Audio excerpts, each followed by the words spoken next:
Ladies and gentlemen, welcome to episode 330. I am your host, Keith Andrew. Along here is a good friend of mine, Patrick Devaney, and I just want to say thank you for being a guest on my talk show. Oh, it's great to be here, man. Thank you for inviting me. No, absolutely. The honor's all mine. Now, for people who want to know what my talk show is about, the whole point of my talk show is to show people that even with having a learning disability, I can still amount to something, and at the same time, I'm able to turn myself into a perfect example for people out there dealing with any types of learning disabilities and disabilities. But you should never give up, and you should prove people wrong. That labels do not dictate who you are and who you're going to be, and you should break the labels. So that being said, a half hour, 40 minutes of your time, and see how it goes. And starting off, what can you tell us about yourself? Oh, well, thank you for that. I'm a New York City filmmaker and actor. I've been doing this kind of work for about 12 years now. We started off with a public access show called Zombie Hunter City of the Dead. We were the very first people to bring George Romero-type zombies to television. Years before any of the other networks had that, we did that. We had no contacts with anyone else, so we went to public access because that's open to the community. And we relayed that across the country. I think right now, currently, it's played in over 100 different markets, maybe even 110 different markets since 2007. And it's still on the air in Queens, New York. It's been continuously playing since December 2007. And we're about to release the 11th episode, and hopefully this year we'll be filming the 12th one, which will be the final of this series. It started out, we didn't have a lot going for us, and we got together with everything we had. We didn't have a lot of training. Only one of us had any kind of film school training, and it wasn't me, believe me. And we got on television, and eventually we got nationwide distribution on DVD in stores through Wild Eye Releasing. So it took a long time, but we got noticed and we got out there, and we were the first ones to bring the zombies to TV.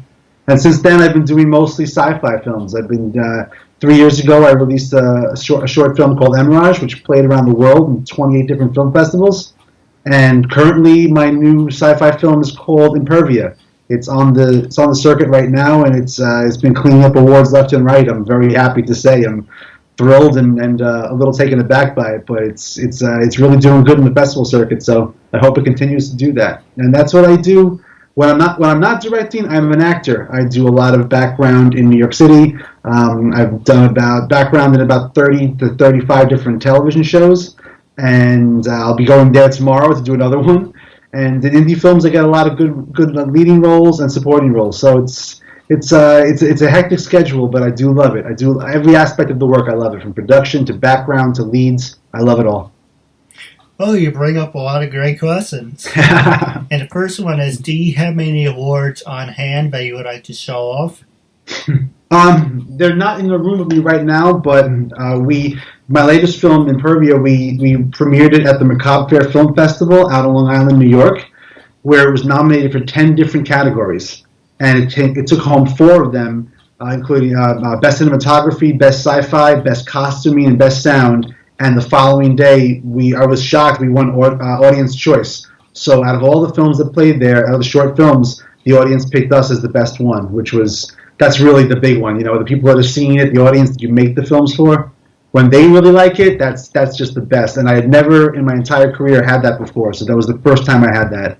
And I was thrilled by it, and I was kind of shell-shocked. I didn't really know what to say when that happened, but I was very, very grateful and very happy for that, especially at a film festival like Macabre Fair, because that's like home base for us. That's such an enormous festival in New York. And to premiere there and to be recognized there, that was really something special. Well, we're in Long Island. I know a couple of Long Islanders. I know a couple of people in Smithtown. Okay. And, yeah, I wasn't born and raised, but a lot of people, my mom likes to brag about I was conceived on Long Island. So I'm kind of born on Long Island, if you look at it like that. And Massapequa. Okay. And my grandparents were from Massapequa as well. Actually, Seaford. I'm sorry, Seaford. That's cool. That's cool. Yeah, I'm a Queens guy. I was born in Manhattan, and I moved to Queens when I was about 2 weeks old, and now I actually live on the actual border between Queens and Nassau County. My backyard is the physical limit of New York City. My fence. So yeah, it's kind of weird. A block away, all the traffic laws are different, and a lot of these different taxes are tripled. So yeah, it's a pretty weird place. But yeah, I've got all over Queens, and I finally got to the very edge of it. So I guess next I'm either going upstate or I'm wind up actually out on Long Island if I move 5 feet to the right. So I hear you.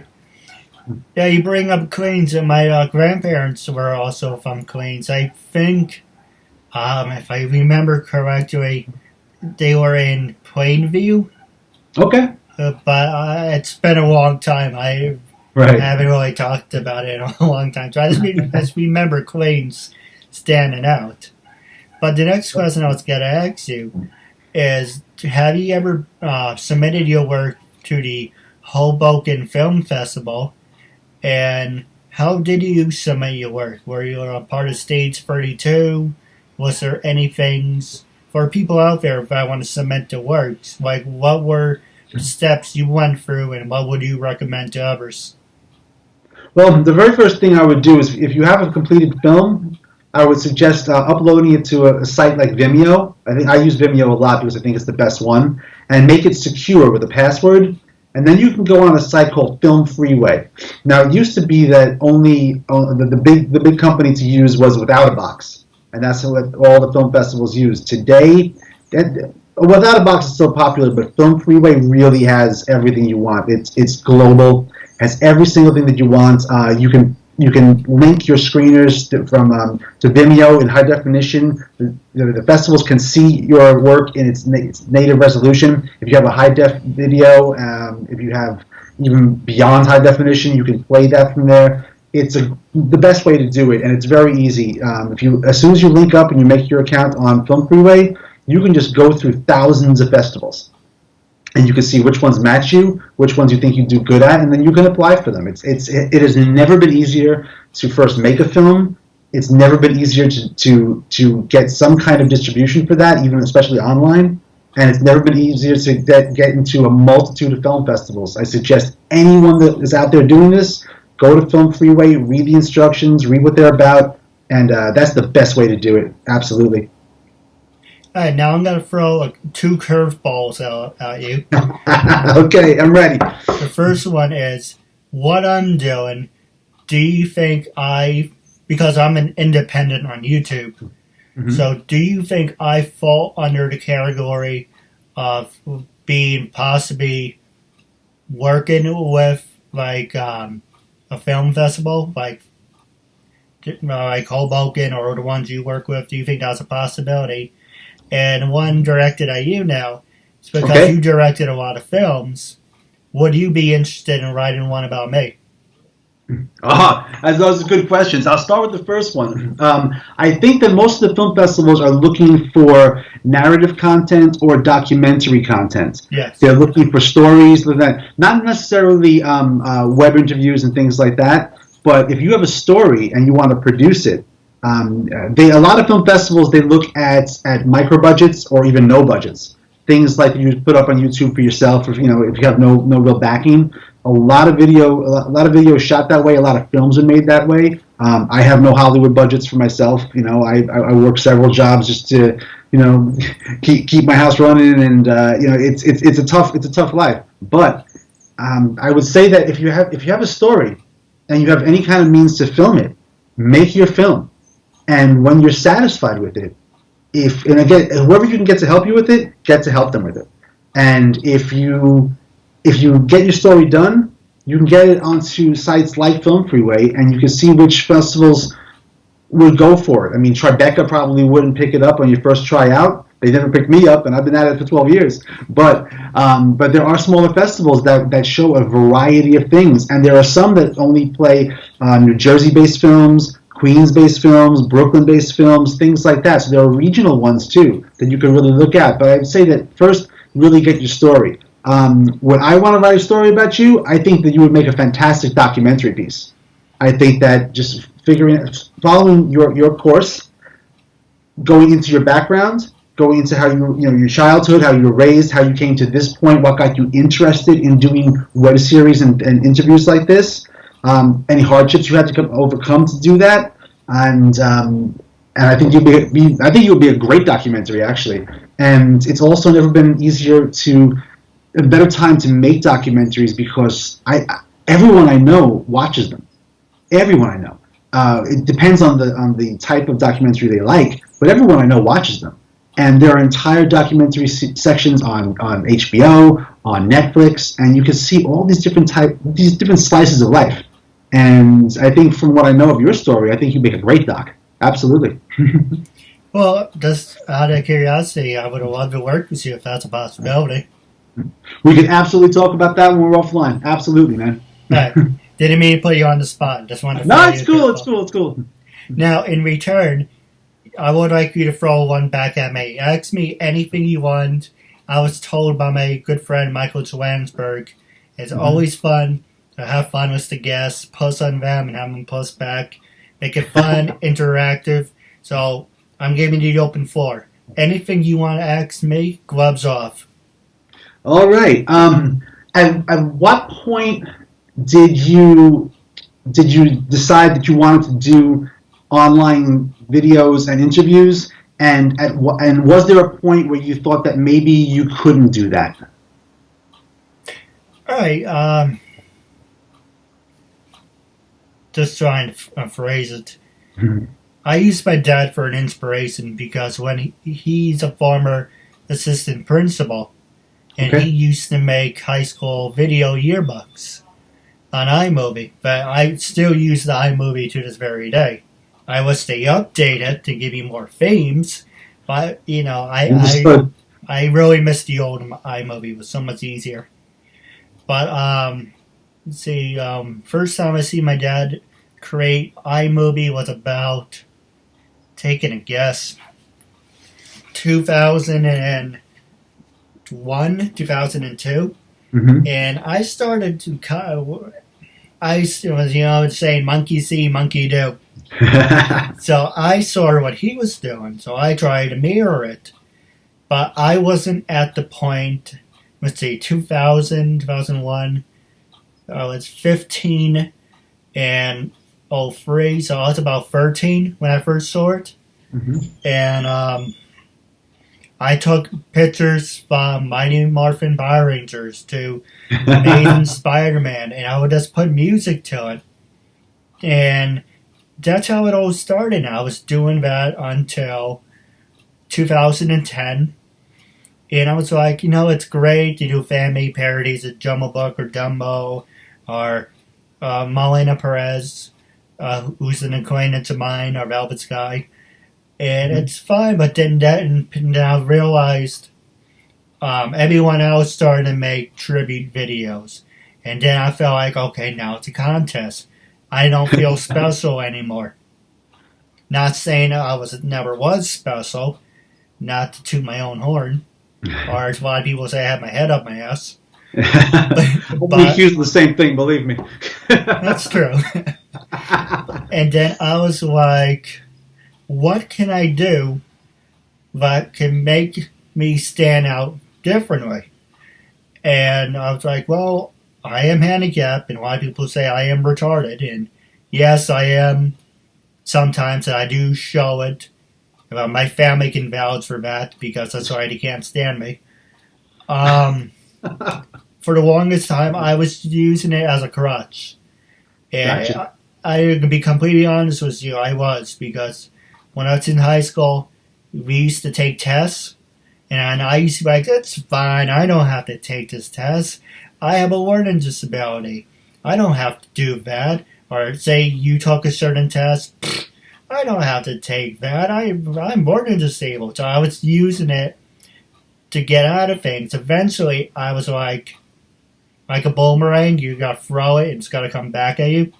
Right. And when it came to the point where I wanted to do something, they're like, nope, can't do that. You're not educated. And basically, my school pushed me along. So I learn at a 5th grade level.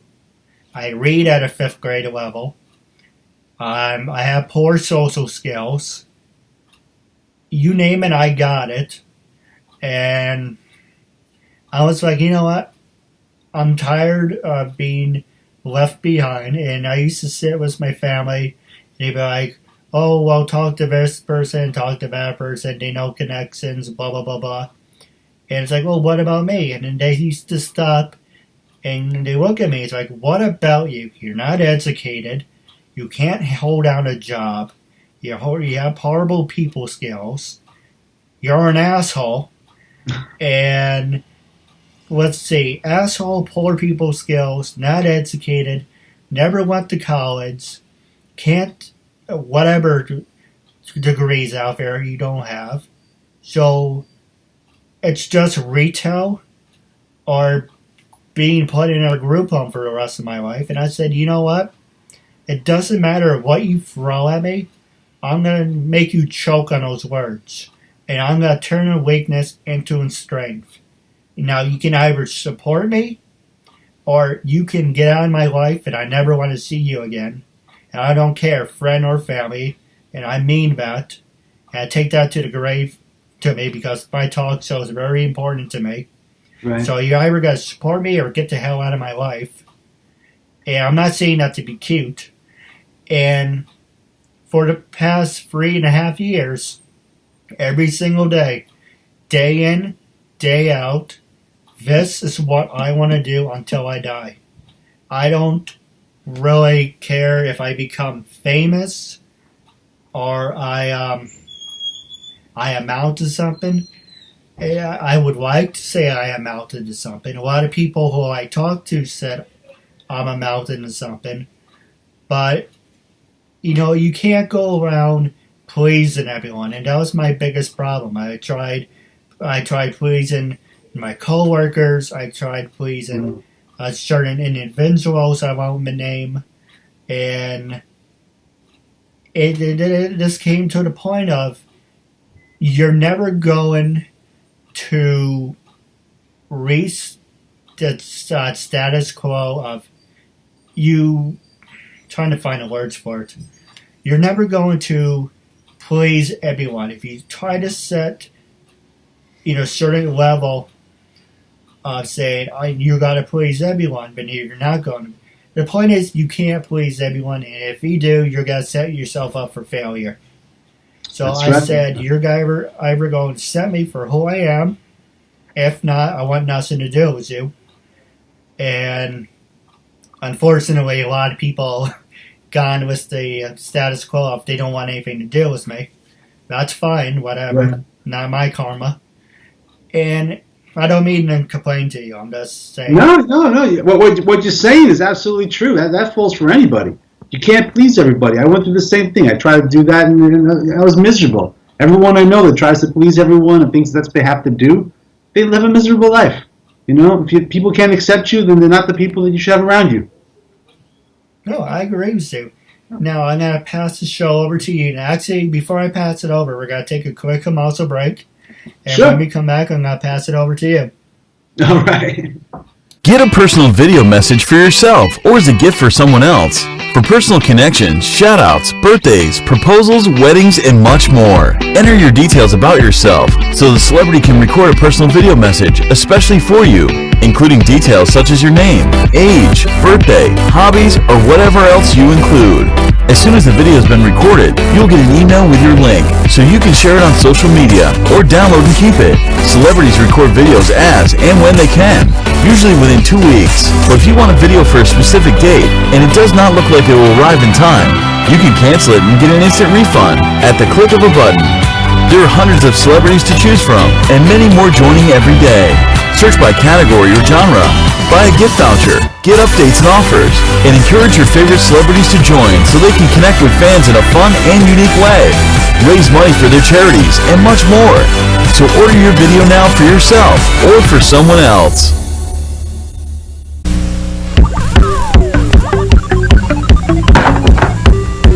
I'm so bored.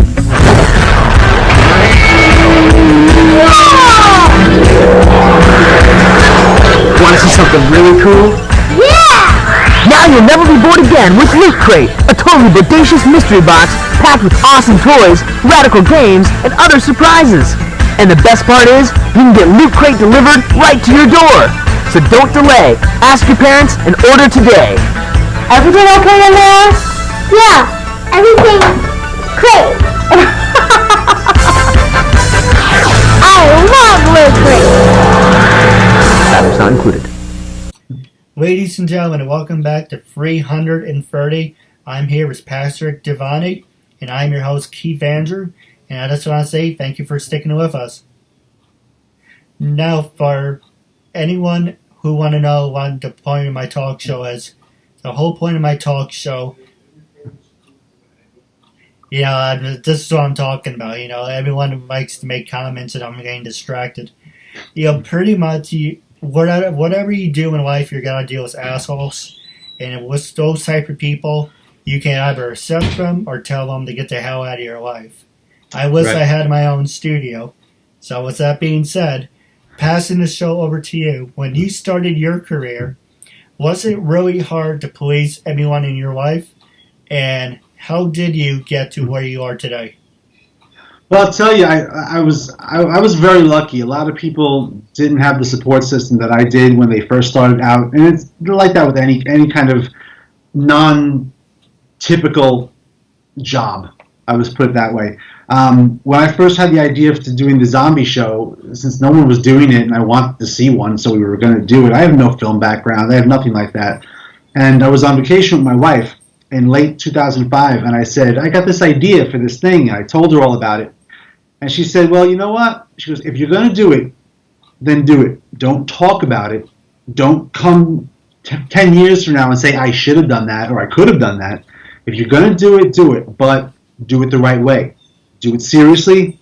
And if you're going to put that much effort into it, because she knew then that it was going to take a really long time. And it took a lot of effort and a lot of money, but we did it. And from the start, I had her support. And I called a number of my friends that I wanted to be a part of it, and almost universally, they were like, yeah, sure, when do we start? So from that, I was extremely fortunate. What I wasn't prepared for was once it was out and everybody enjoyed it that I knew, having criticism from the people I didn't know, and putting myself out there online and putting myself out on public access. Anytime you create some kind of art, the people around you will generally love it. The people who don't know you don't necessarily love it. And they would absolutely tell me every single thing that was wrong with it. And it took a long time to get used to the idea that you have to get a thick skin. If you're going to be an actor or you're going to be a filmmaker, any kind of performance, any kind of artwork, there's always going to be people, for whatever reason, are going to tell you you can't do it, you shouldn't do it, you shouldn't have done it. It's not as good as this. It's not as good as that. But then I started noticing something. We just wanted to make a small public access show, and I wanted to make the best show that was ever seen on public access. And I'll let people decide if I succeeded in that or not. But we wanted to do our best. But I never really thought that it would be this, a much more bigger thing. And the complaints that most people had were that they were comparing it to great works of horror art like Dawn of the Dead, like George Romero stuff. And I never expected to be compared to that. So I'm thinking, okay, for our level, we're doing really good, but if people are going to compare us to that, in a way, they're thinking we're capable of that. And if strangers are thinking I'm capable of that, why the hell am I not pushing for that? Yeah. So once I understood that, we started doing things better and better and better.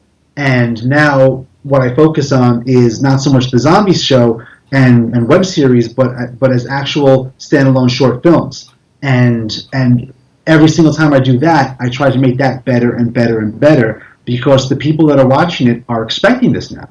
So I'm still doing it for myself. I don't change things to make anyone happy, or the people who like my last film, I want to make sure they like my new one. I'm trying to do things now that I enjoy, but are of a substantial production value that people that don't know me or have liked my previous work are going to enjoy this as well. I don't like going backwards. So if we're going to keep doing this, I have to keep doing this or my head will explode, But it's not a choice for me anymore. I just have to do it. But that's the kind of thing that I want to go forward with and just keep getting better and better and better. And I'm very inspired by something, if you don't mind me telling this one thing, I'm very inspired by something that happened in 1990. Akira Kurosawa, who was the famous Japanese film director, directed Seven Samurai, and a brilliant director, was given a Lifetime Achievement Oscar. And he was presented the Oscar by George Lucas and Steven Spielberg. And you can look this up on YouTube. They actually have the clip. It's amazing. And he pretty much said, through a translator, he said, I accept this award, but I accept it kind of grudgingly because I don't feel that I've perfected my art. I don't feel that I really understand film yet, but I'm getting there. And that amazed me, that someone who is an absolute master of the art form is still saying, I have much to learn. And that's how I think all of us have to go into it. No matter what you do, if you're an auto mechanic, if you're a painter, if you're an architect, it doesn't matter. If you go into it saying, I am here, I want to be the best that I can be, and there's always something to learn, I honestly think whatever you do, you'll always get to that next level, and you'll always be something new and exciting for you. And I think that's universal across the board. I think that's part of the human experience. But to see a master of that art form say that, and George Lucas and Spielberg, they were like, these major American directors, and they were even looking at him like, oh my God, and that kind of humble quality. I think that everyone really could take a piece of that and really go forward with it. No, I agree with you, and it's the complete opposite with me. That people who know me can't stop laughing, thinking this is a big joke. But yet, I walk up to a complete utter stranger, and they say to me, this is terrific, keep going, and what you're doing is amazing. I think what you're doing is amazing, too. Especially when, like you said, you have so many people that are telling you that you shouldn't or that you can't, and that you're doing it, man. That's the best. Living successfully is the best revenge on everyone. It's true. You don't have to harm anyone. You don't have to put anyone down. But doing what you love, regardless of what anyone else says, and being good at it, that you're obviously good at it, it's like that's just the best revenge. And eventually they'll come around. So many people, I have a very strong support, but a lot of people told me I shouldn't do it and I couldn't do it. And a lot of my people I thought were really good friends of mine actually laughed at me. And now they don't laugh at me so much. So it's kind of a good thing. But you're clearly showing the naysayers that you can do it. And if they still don't like it, like you said, hey, get the hell out of my life. See ya. No, absolutely. Now, was there any funny stories you would like to share? Have you ever pulled any pranks on people? Pulling pranks on people, no, but I'll tell you, one of my favorite stories of all time was we were filming the zombie show in a brownstone in Manhattan, and we had permission to use the top floor of the brownstone, and we knew the people that lived on one door, and we were told that, or I misunderstood, that the people at the other door at the end of the hallway, there was an empty apartment. So we're setting up an actual kill scene. In the effect, I shoot a 12-year-old girl 5 times in the face. And we had to really make the dummy. And we had the young actress there. She was brilliant. And then we had to switch her out and switch the clothes. And we have a fake head, and I shoot it, and the blood goes everywhere. But my special effects guy, Mike Scardillo, who's actually in the industry now, he's amazing. He did all the blood for what's the name of that movie? Deliver Us from Evil. He did all the blood for that. So, but when he was first starting out, he was doing stuff with me, and the effect was supposed to go sideways, but it went up instead. Yeah. So the blood looked great, but now it was all over the ceiling. So we had to spend the next 2.5 hours mopping the ceiling of this building, cleaning all the blood off. So we left the dummy there, and we left all the blood there, and we're cleaning it off, and the apartment next door wasn't empty. It was an elderly couple that lived there, and they were coming home up the stairs from the supermarket. So the husband walked up, and he looked at us and just walked into the house. The woman looked at us, and she said, hey, it's been a long time since I've seen anything like this, and walked away. and we didn't know what to say. It turns out that she was one of the first NYPD female undercover detectives that graduated from the academy. She was, in 1958 or 59, she was a decoy. So she actually did see stuff like that in real life. And we just thought she was messing with us, but it's like, to her, that was nothing. That blood all over the walls, yeah, sure. But yeah, that was, when we found that out, I mean, we were dying laughing. I mean, of all the people to walk into what, you know, the bloodiest scene, one of the bloodiest scenes we'd ever done to that point, and to have someone, you know, an actual, like, one of the first detectives to do that, that was pretty funny.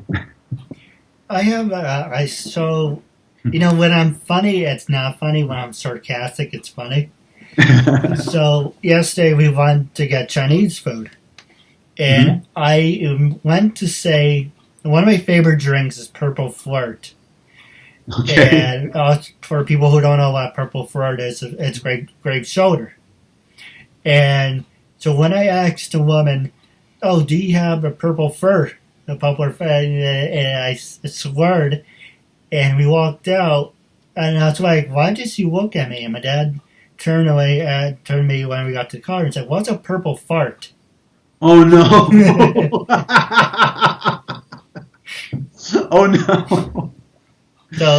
So when I'm not too funny, it's funny, but when I am funny, it's kind of, it can go either way. No, that's good. And you know she's telling all her friends that story too. This guy came in, you know what he asked me about? I don't know what was going on. No, that's pretty funny, man. That's cool. Now, wrapping up, and the first thing I'm going to ask you one more question. Sure. But wrapping up, are you on social media? Are you on LinkedIn, Stage 32? For people who want to follow in your footsteps, what were the steps that you had to take? What are the websites you would recommend if you had to plug any? Well, for my own work, I mean, we've kind of switched everything over to Facebook. So you can look up me, Patrick Devaney, on Facebook. I'd be happy to talk to anybody there.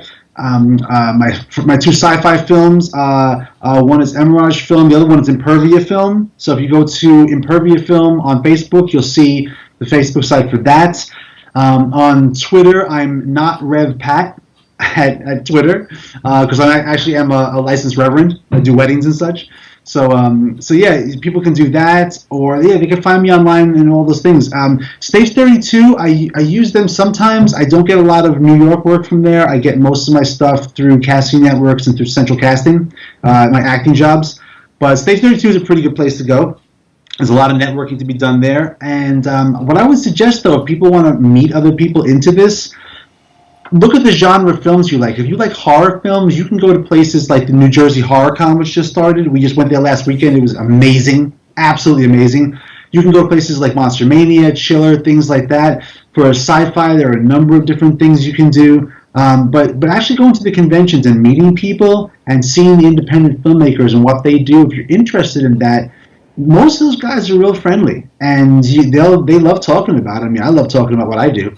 So anyone that sees me at a convention, they can come talk to me whatever they want, or they can talk to me online, and that's perfectly cool too. And I would just say, just go out and try it. Just go out and do it. Talk to people locally. It doesn't have to be, Hollywood. I don't know anyone in Hollywood, So it's go out and just try. Go out and do that. Meet people and do those things. Or if you're more comfortable doing it online, you could do that too. Find chat rooms or Facebook pages of things that you enjoy, and see where that leads to. No, absolutely. Now, before I ask you the last question, is you bring up a good question about conventions. And what conventions have you gone to? And that you had your own table, and did you have you done a Q&A? And would you be interested in working with Hudson Valley Comic Con in May? I absolutely would be. If they have a film festival component to that, or doing screenings, I would love to do that. You had mentioned the Hoboken Film Festival before. I know that we've applied in the past. I don't know if I have to check my records and see if I applied for this year. If not, we'll apply for next year. Yeah, anything like that, though, I would definitely like to. We could talk offline, and I'll definitely want to get more information. If they have a film component of that, I would absolutely love to do it. Hey, well, we definitely will talk about it as soon as we wrap up the interview. Sure. Now, the last question I'm going to ask you is, I'm a big fan of Bill O'Reilly, so going on the record, when I first approached you about being a guest on my talk show, what was your honest opinion when you first received a message And after being a guest, how do you feel now? You can be completely honest. Well, when you first contacted me, we had never really met before that point, and I wasn't exactly sure what to expect. But then when you explained to me what the show was about, and you seemed like a friendly enough guy, I said, you know what, this sounds pretty good. Let's try this out. And I know that we've been trying to bounce back and forth and missing each other and playing phone tag a bit to get to this point. And we were supposed to do this yesterday, and thank you. I had a horrible allergic reaction. I wouldn't be able to speak yesterday, but I'm doing a little bit better today. But after doing it, man, this is a great interview. I do a lot of these, and this was a really great one. And I don't know why anyone would tell you that you should stop doing this or not do this. Don't stop doing this, brother. Don't stop doing it. You're pretty damn good at it. So yeah, keep going. And yeah, you should talk to other people I'm linked with on Facebook, and you can see some of the other filmmakers. Call them up, and you're going to find out they're real friendly guys, and they'd love to do this. Hey, if you can put a good word in for me, I really appreciate it. Consider that done. Now we're going to wrap up the show. Do you have any words of wisdom you want to share with your fellow fans? I would just say, anyone that's watching this that has come to the shows and supported us in the past, I can't thank you enough for that, and I mean that. If it wasn't for people supporting us, we wouldn't have been able to do all the things we've done. I wouldn't have had the opportunities to do that. So many people helped me with this. Even the zombie show alone, we've had almost 500 people come and volunteer their time for it in the past 11 years. That's amazing to me. I can't imagine being able to do that, and sometimes it feels unreal. But I would just say, thank you so much, everyone that supported us and has helped me along the way. And anyone that wants to do this, I know it sounds cliched, and I know you've heard it before, but just go out and do it, okay? You're not going to make, 2001: A Space Odyssey your first time out. Okay, Stanley Kubrick worked for decades before he was able to do something that amazing, all right? But the only way to do this, you can't go to school for it. You can go to film school to learn technical aspects, but your eye and your ear and your video and your vision, it's got to come from your heart. And just get a camcorder. Do it with your iPhone. Just make a film. If that's your thing, make a film. And if you don't like it, figure out what you don't like about it, and then don't make that mistake again. But then make your second film, and your third, and your 50th. Just keep doing it. And eventually you get to the point where, wow, you're an established artist, and you can actually have a vision that you can share with people that they'll understand and they'll enjoy. And that's really what it's about. No, absolutely. Now, wrapped up the interview segment. It was a real honor and privilege having you as a guest, and I'm looking forward to part 2. Oh, anytime you want, man. Thank you so much for inviting me and being patient while we're trying to get our schedules together. I really, really appreciate that.